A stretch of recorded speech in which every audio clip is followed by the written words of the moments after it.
Daniel lived on the far edge of human space where the stars looked brighter but the nights felt colder. The colony where he stayed was small, built on a quiet planet with wide fields, silver rivers, and skies that turned purple at dusk. It was peaceful, but for Daniel, peace was only another name for loneliness. He had lost his wife 3 years ago. Since then, silence had been his closest companion. He had once been a man full of warmth.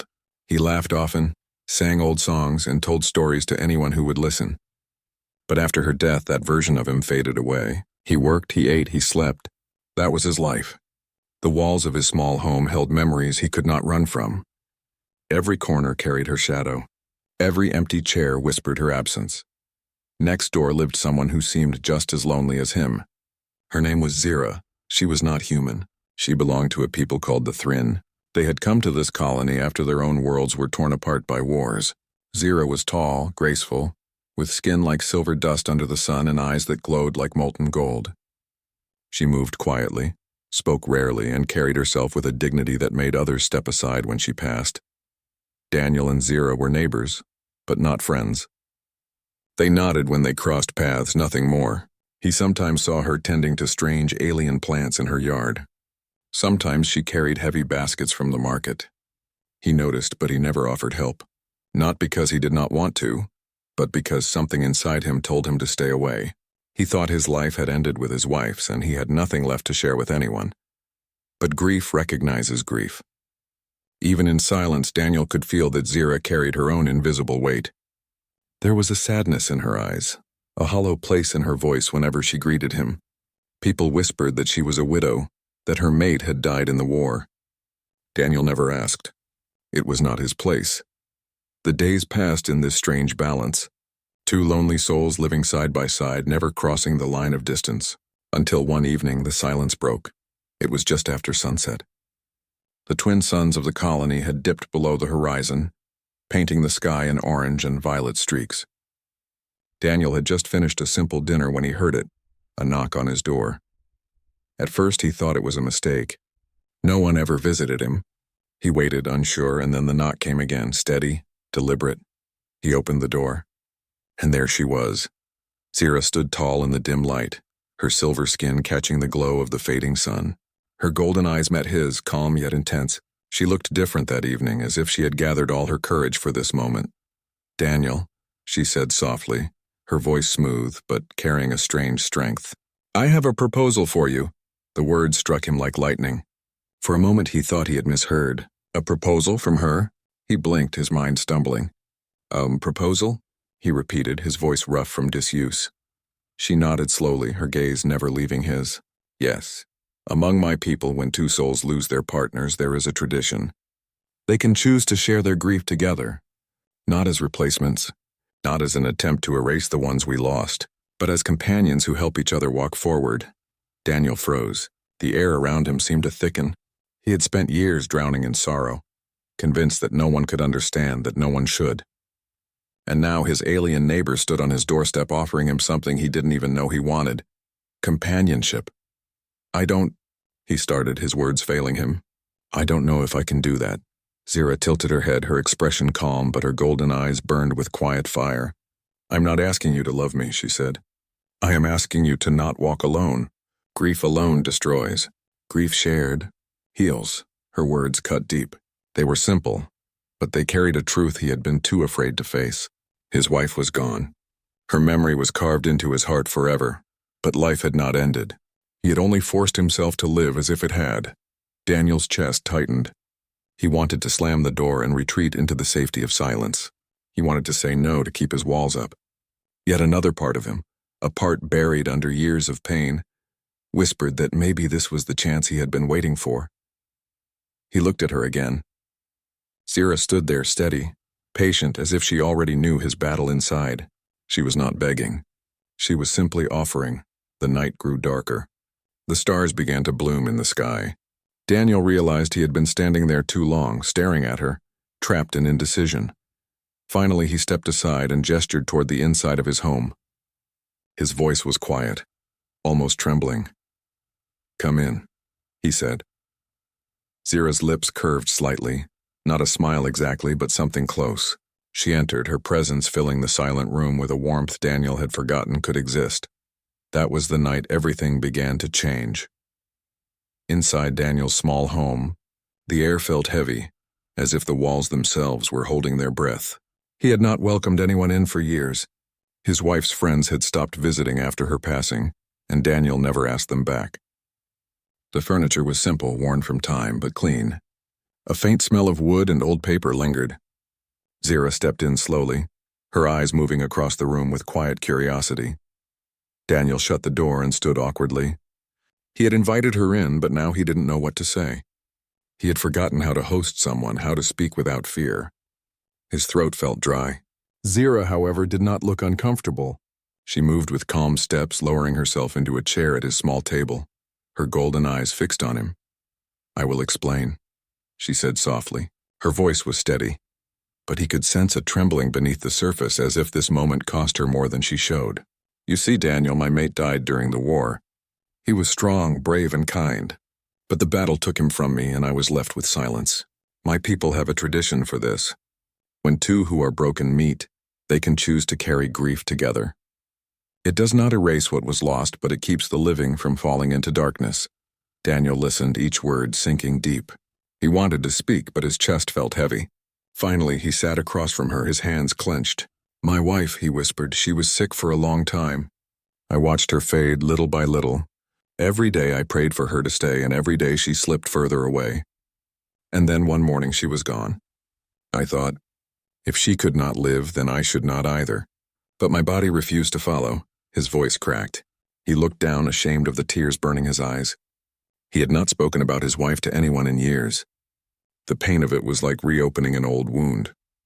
But Zira did not pity him. She did not speak false comfort. She simply reached out her hand, silver against the dim light, and placed it gently on his. Her touch was cool, but it carried strength. "We both lost what we cannot replace," she said. "But we are still here, perhaps for a reason we do not yet understand." For a long time they sat in silence, their hands resting together on the table. Daniel felt something he had not felt in years, a flicker of warmth, fragile and uncertain, but real. It scared him. It also gave him hope. Hours passed. They shared pieces of their stories, not in a rush, but slowly, like two travelers comparing scars by firelight. Zira spoke of her homeworld, of mountains that glowed silver in the night, of songs sung by her people when they mourned. Daniel told her about earth, about green fields and rain that smelled like fresh earth. Each story carried sadness, but it also carried beauty. When the stars filled the sky, Daniel realized he had not thought of loneliness the entire evening. Instead, he had been listening, speaking, and breathing in a way that felt almost new. Finally, Zira rose to leave. She looked at him with her golden eyes, steady and calm. "You do not need to decide now," she said. "But know this, if you accept my proposal, we will not walk alone anymore." Daniel walked her to the door. As she stepped outside, the night air wrapped around them, cool and quiet. She gave him one last look, then disappeared into her home next door. When Daniel closed the door behind her, the silence of his house felt different. It was no longer empty. It carried the echo of her voice, the memory of her presence. He sat down, staring at the table where her hand had rested on his. He traced the spot with his fingers, as if her strength still lingered there. Sleep did not come easily that night. His mind was restless, filled with memories of his wife and the strange new possibilities Zira had offered him. He felt guilty, as if even thinking of another companionship was a betrayal. But at the same time, he felt something else, a pull, a chance to live again. The next day, he saw her in the garden. She was kneeling among her alien plants, silver leaves glowing under the suns. He wanted to speak, but the words stuck in his throat. She glanced up, saw him watching, and gave him a small nod. Not a smile, not a greeting, just a quiet recognition. It was enough.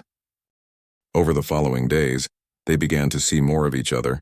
Sometimes she brought him fruits from her plants, strange but sweet. Sometimes he carried tools over to help fix the fence between their homes.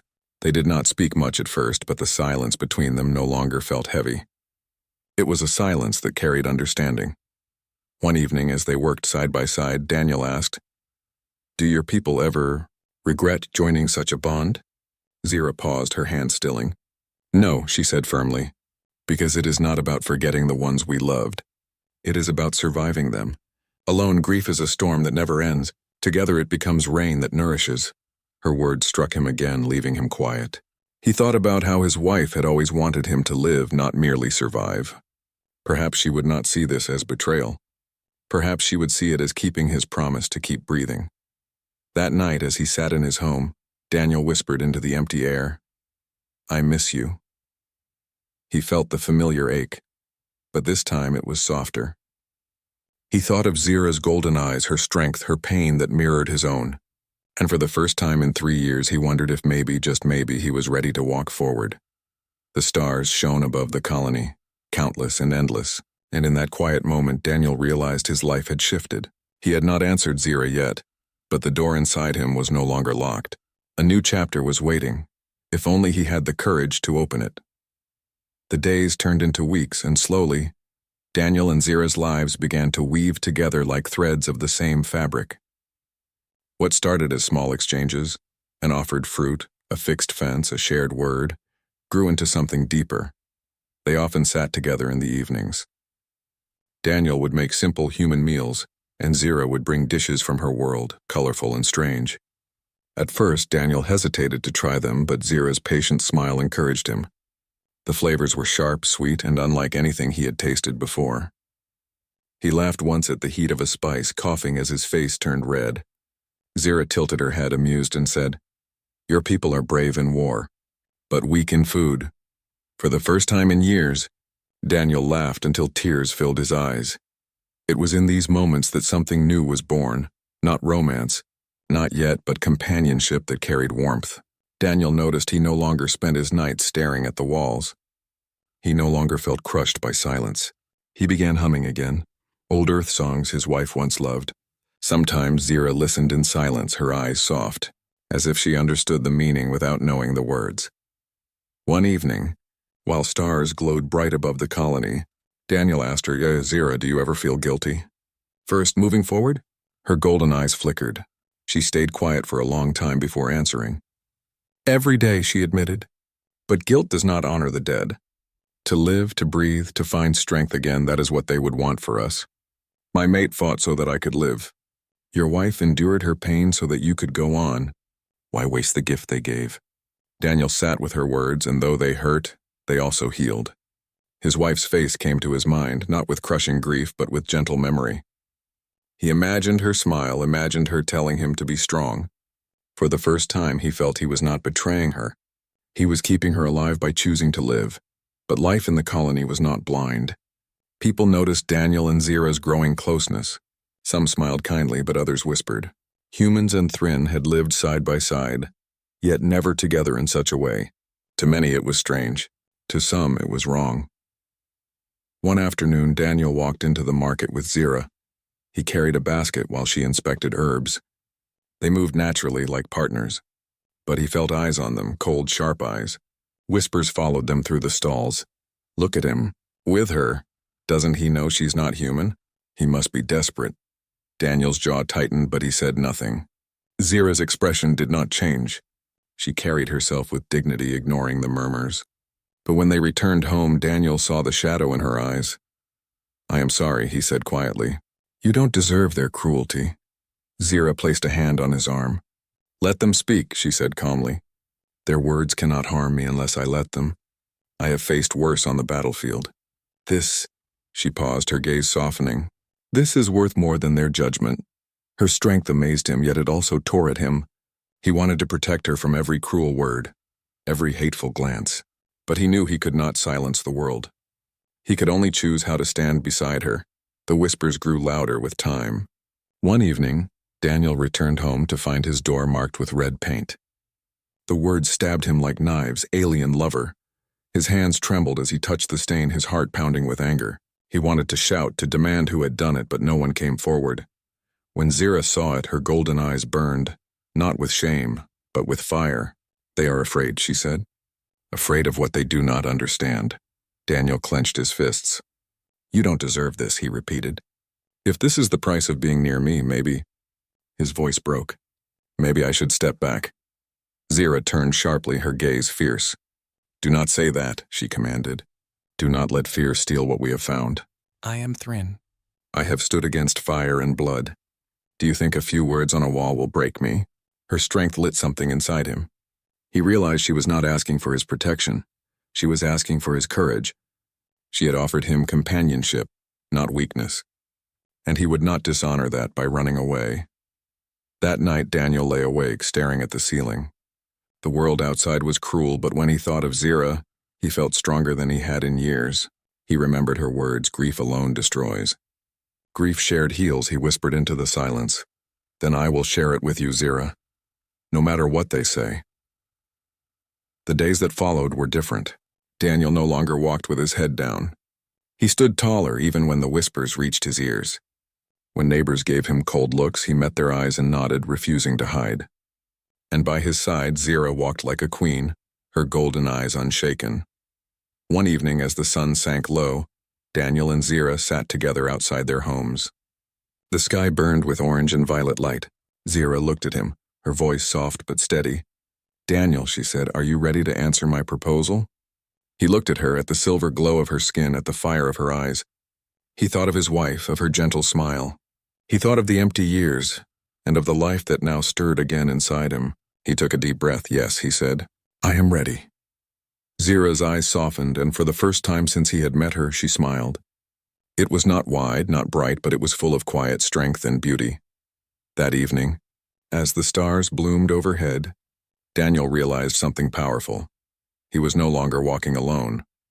The days after Daniel's answer felt different, brighter. He woke each morning with a sense of purpose. For years his house had felt like a tomb, but now it was filled with new life. Zira often visited, bringing small gifts from her world. Glowing seeds that sprouted in hours, a cloth woven with threads that shimmered under light, a sweet drink that tasted like honey and fire. Daniel, in return, shared Earth's simple joys, bread fresh from his oven, old stories from his youth, and laughter he thought he had forgotten how to use. Their evenings became a ritual. They would sit outside between their two homes, watching the twin suns sink behind the hills. Sometimes they spoke, sometimes they sat in silence, yet even the silence felt alive. Daniel discovered he no longer feared quietness when Zira was near, but the whispers in the colony did not fade. They grew sharper, louder. Some people simply looked away, but others spoke openly. Daniel heard their voices when he walked through the market. "He's betraying his own kind. She's just using him for something. Disgusting." The words were poison, but Daniel refused to bow his head. He had promised himself he would not walk in shame. Still, the cruelty hurt more than he admitted. One evening, as they shared a meal, Daniel sighed heavily. "I don't understand them," he said. "Why do they hate what they don't even try to know?" Zira tilted her head, her golden eyes thoughtful. "Fear," she said simply. "Fear makes the heart cruel. Your people and mine carry scars of war. They look at us and see ghosts of battles we never fought. They do not see Daniel and Zira, they only see human and Thrin." Daniel clenched his jaw. "It's not fair." Zira reached out, laying her silver hand on his. "No, but fairness is rare in this universe. We cannot change their hearts with anger, only with time, and with proof that our bond is stronger than their fear." Her calm gave him strength, yet he still struggled. He feared the hate might one day rise into more than whispers. That fear came true one night. Daniel had gone to the colony's meeting hall for supplies. When he returned, he found his gate broken and his garden trampled. The flowers his wife had once planted, the ones he had cared for even in grief, were crushed under heavy boots. His chest tightened with rage. On the wall of his home, in bold black paint, were the words, "Traitor." His knees weakened. For a long moment he just stood there, staring. His wife's flowers destroyed. His home shamed. He felt anger burn hot in his blood, but beneath it was pain so deep it almost broke him. Zira appeared at his side, silent as always. Her golden eyes studied the damage. She did not curse, did not cry. Instead, she placed her hand on the ruined flowers, her touch gentle. "They want to break you," she said softly. "They want you to turn from me." Daniel's fist shook. "They won't win," he growled. "I won't let them." Zira turned to him, her eyes fierce. "Then hold to your words. Stand tall, Daniel. We will not bow." The next morning, Daniel repaired the gate, replanted the garden, and scrubbed the wall until his hands bled. Neighbors watched, some with pity, some with cold eyes. But he worked with steady hands, and Zira stood beside him the entire time. That night they sat together under the stars, their shoulders touching. Daniel felt weary but also stronger. "Why did you choose me, Zira?" he asked quietly. "Out of everyone here, why knock on my door?" Zira turned her gaze upward to the endless sky. Her voice was low, filled with memory. "Because I saw in your eyes the same emptiness I carried. And I thought, if I must walk through grief, I would rather walk with someone who understands." Daniel's throat tightened. No answer could have touched him deeper. He reached out and held her hand. For the first time he felt no fear, no guilt, only truth. But the colony's judgment was not finished. A week later, word spread that the council wanted to speak to them. The council rarely interfered in personal lives, but the whispers had grown too loud to ignore. When Daniel and Zira entered the hall, the room was filled. Humans and Thryn sat on opposite sides, eyes sharp with tension. The council leader, an older man with tired eyes, spoke first. "Daniel, Zira, we have heard much about you. Too much. Some say your bond is unnatural. Some say it threatens peace. We ask you now, what is this relationship you share?" The hall fell into silence. All eyes turned to them. Daniel's heart pounded. He could feel Zira's presence beside him, steady as a mountain. He took a breath and stepped forward. "It is not unnatural," Daniel said, his voice firm. "It is human. It is Thryn, it is life. We both lost the ones we loved. We were drowning in grief. And then she knocked on my door. She offered me strength. She offered me the chance to live again. If that is wrong, then judge me guilty. But know this, without her I would still be half dead." The hall was silent. His words hung heavy in the air. Some looked ashamed. Others looked angry. But no one spoke. Zira then stepped forward, her golden eyes burning. "Among my people," she said, "grief is shared so it does not consume. Among yours, love is said to heal all wounds. Between us, both are true. We do not dishonor the dead. We honor them by surviving, by walking forward together." Her words echoed like fire through the hall. That night, when they returned home, Daniel felt lighter. They had spoken their truth before all. Whatever came next, they would face it side by side. As the stars rose high, Daniel whispered, "I'm not afraid anymore." And Zira, her voice soft but strong, replied, "Nor am I." After the council meeting, life in the colony changed. Some people grew quieter, ashamed of their whispers after hearing Daniel's words, but others grew harsher. The bond between a human and a Thryn was something they refused to accept. Daniel and Zira walked through the colony without fear, but the air around them was heavy. Some turned away, pretending not to see them. Others stared with open anger. Children whispered, their parents pulling them aside as if the sight of the two was dangerous. One evening, Daniel returned home to find a letter pinned to his door. The handwriting was sharp, angry. "Leave her. She is not one of us. If you do not, you will regret it." Daniel's hand tightened around the paper. His blood boiled, but his chest ached more. He had lived through pain, but this was different. It was not just about him anymore. Now they threatened Zira, the one who had given him hope. When he showed her the letter, Zira's golden eyes did not waver. She read it once, then set it down calmly. "They are afraid," she said. "They think we will break their walls of fear. Let them threaten. We are stronger than their words." But Daniel shook his head. "No, this is more than words. They want to hurt us." Zira placed her hand on his shoulder. Her voice was steady, but her touch gentle. "I am not weak, Daniel. I am Thryn. I have walked through battlefields and lived. Do not fear for me. Fear only the silence that would return if we gave up." Her strength filled him with both pride and sorrow. He wanted to protect her, but she reminded him again and again. This was not just his fight. It was theirs together. That night, Daniel could not sleep. He sat by the window staring at the stars. His thoughts were a storm. He remembered the years of silence, the crushing loneliness. He remembered how close he had come to giving up. And then he remembered Zira's knock, her words, her presence. Without her, he would still be a shadow of a man. He clenched his fists. "No," he whispered to the night. "I won't let them take this from me. From us." The next morning, he walked to the market with Zira by his side. The whispers began as soon as they entered. But this time, Daniel did not ignore them. A man muttered, "Alien lover." Daniel stopped and turned. His voice was strong, clear enough for all to hear. "Yes," he said. "I love her. And I will not be ashamed. The market went silent. Faces turned shocked. Some glared, but others looked uncertain, even moved. Zira stood tall beside him, her golden eyes glowing with quiet pride. That moment marked a change. Daniel was no longer just enduring. He was fighting, not with fists, but with truth. Still, the challenges did not end. A week later, someone threw a rock at his window. The glass shattered, the sound echoing through the night. Daniel rushed outside, but the streets were empty. His chest burned with anger. He wanted to chase whoever had done it, but Zira caught his arm. "Do not lower yourself to their hate," she said firmly. "They want you angry. They want you broken. Do not give them what they want." Her calmness steadied him again. He repaired the window, each hammer strike a promise to himself. He would not break, but the pressure grew heavier. Daniel began to question himself late at night. Was he being selfish? Was he putting Zira in danger just by being near her? One evening, as they sat beneath the stars, he asked her the question that weighed on his heart. "Zira, are we strong enough for this?" She turned to him, her golden eyes shining. Her hand found his, her touch firm. Grief alone crushes us. Together it gives us strength. That is what my people believe. And now I believe it about you and me. We are stronger than their fear. Her words struck him like fire. She did not doubt.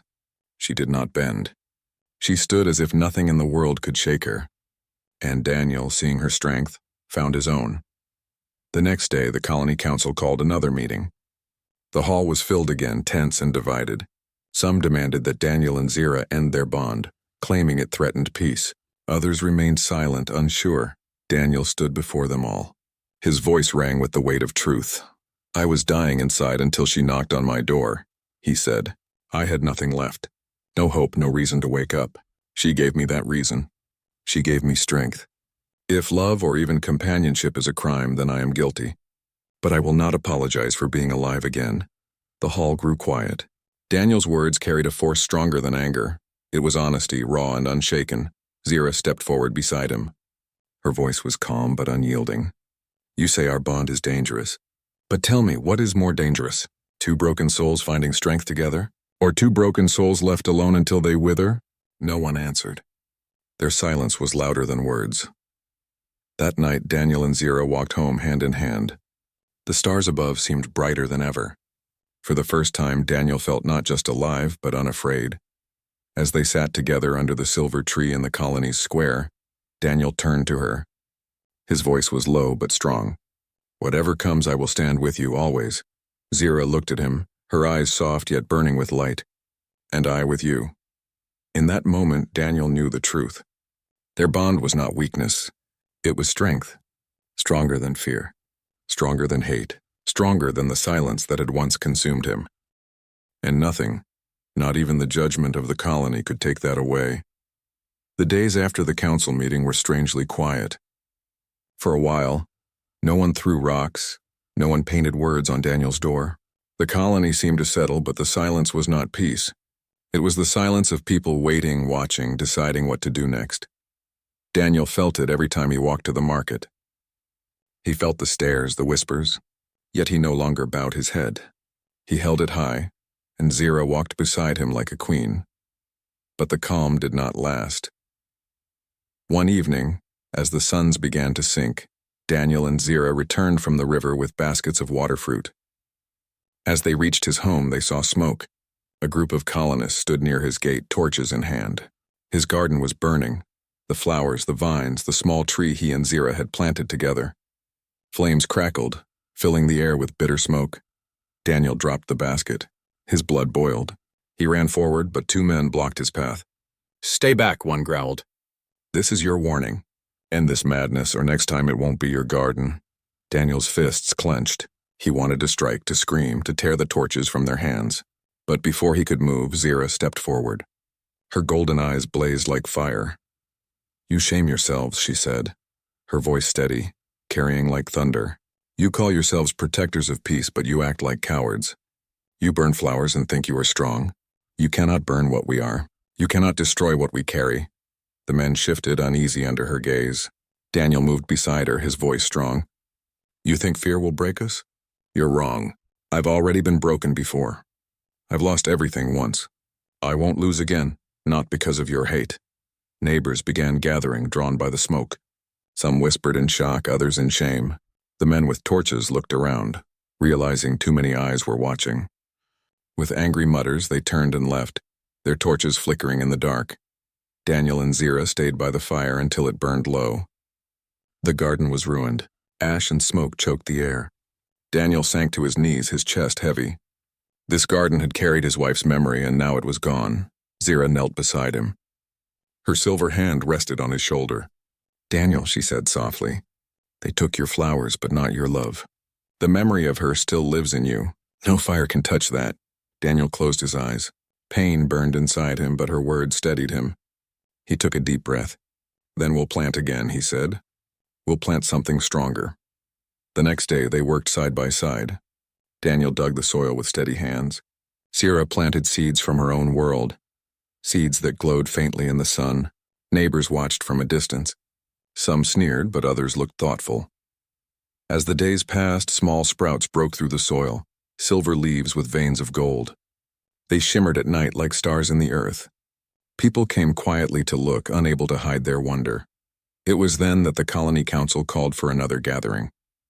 Daniel and Zira knew this was the final test. The hall was full, louder than before. Some demanded punishment, others demanded peace. The council leader raised his hand. "Daniel, Zira, this colony is divided because of you. Speak your truth now. Why should we allow this bond to continue?" Daniel stepped forward. His voice was calm, but it carried fire. "You see division because you choose to see it. But what we share is not division, it is healing. I was dying inside. Zira was broken by war. Alone we were ashes. Together we are fire. If you want to call that dangerous, then so be it. But know this. Strength comes not from pushing others away, but from standing with them." Murmurs filled the hall. Some nodded, others scowled. Then Zira stepped forward, tall and unshaken. "You fear us because we are different. But difference is not weakness. It is life. My mate died for freedom. His memory lives in me. Daniel's wife died with courage. Her memory lives in him. Together we do not dishonor them, we honor them by surviving. By building something new." The hall grew silent. For a long moment no one spoke. Then slowly one of the older women of the colony stood. Her eyes were wet with tears. "My husband died 10 years ago," she said. "I lived in silence since then. I see now that I was wrong. You are right. Grief shared is lighter." Others nodded. Not all, but enough. The tide had shifted. The council leader sighed heavily. "We cannot command hearts," he said, "but we can command peace. Daniel, Zira, you may live as you choose. Those who oppose will hold their tongues or answer to the council." Relief washed over Daniel. Zira's golden eyes softened, though her face remained calm. Together they left the hall, walking side by side into the night. When they reached home, Daniel stood before the new garden, the silver and gold sprouts glowing faintly under the stars. His chest felt full, heavy with memory, but also light with hope. He turned to Zira. "That day you knocked on my door. I thought it was just a stranger offering me something I didn't deserve. But now I see it was my second chance." Zira placed her hand in his. "It was our second chance," she said softly. And under the endless stars, Daniel realized that nothing, not fear, not hate, not even fire, could take that away. Weeks turned into months, and slowly the colony began to change.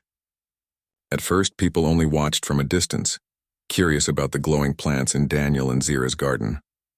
Then some came closer, asking questions.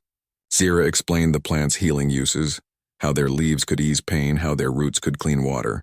Daniel showed how he mixed them with human herbs, creating medicines that worked better than either alone. What began as whispers of hate slowly shifted into whispers of wonder. People still stared, but now their eyes carried less anger and more curiosity. Some even offered greetings. The wall between human and Thrin had not fallen, but cracks had begun to appear.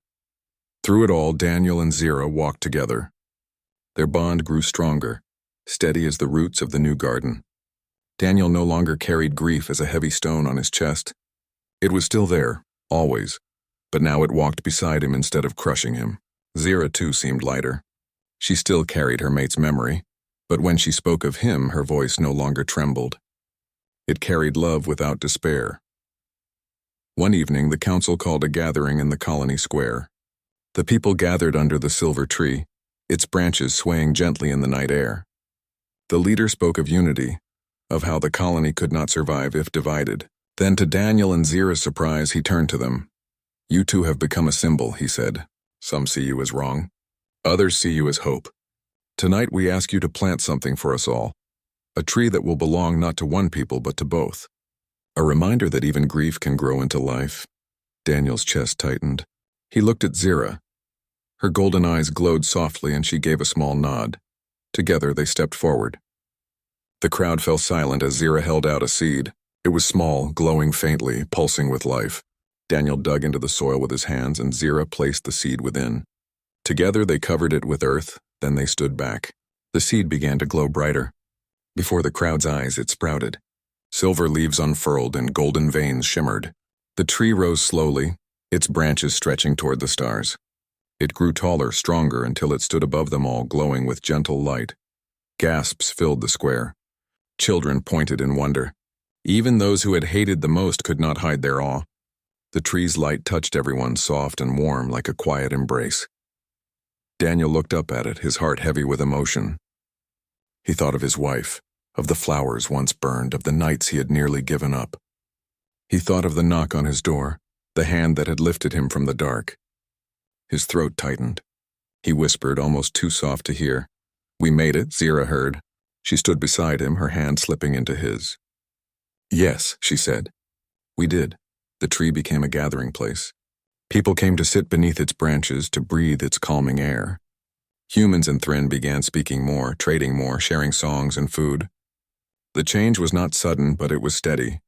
The bond between Daniel and Zira had become more than personal. It had become a bridge. But for Daniel, the greatest change was within himself. He no longer lived only in memory. He still spoke to his wife in quiet moments, still carried her in his heart, but he no longer felt trapped in the past. With Zira, he could look forward as well as back. One night, as they sat beneath the glowing tree, Daniel turned to Zira. "Do you ever think about the first day? When you knocked on my door?" Her lips curved in the faintest smile. "Yes," she said. "I thought you might close the door. I thought you might tell me to go away." Daniel chuckled softly. "I almost did." His voice grew quieter. "But I'm glad I didn't. That one choice. It changed everything." Zira squeezed his hand gently. Sometimes the smallest doors lead to the greatest paths. They sat in silence for a long time, watching the stars. The colony around them was still imperfect, still healing, but it was no longer divided beyond repair. The tree's light touched everyone, reminding them that pain could give birth to beauty if shared. Daniel felt peace he had never thought possible. Not the peace of forgetting, but the peace of remembering without breaking. He thought of his wife's smile, and instead of tears, he felt gratitude. He thought of Zira's golden eyes, and instead of fear, he felt strength. At last he spoke, his voice steady. "Zira, you saved me." She turned to him, her gaze soft and shining. "No, Daniel. We saved each other." And under the light of the great tree, surrounded,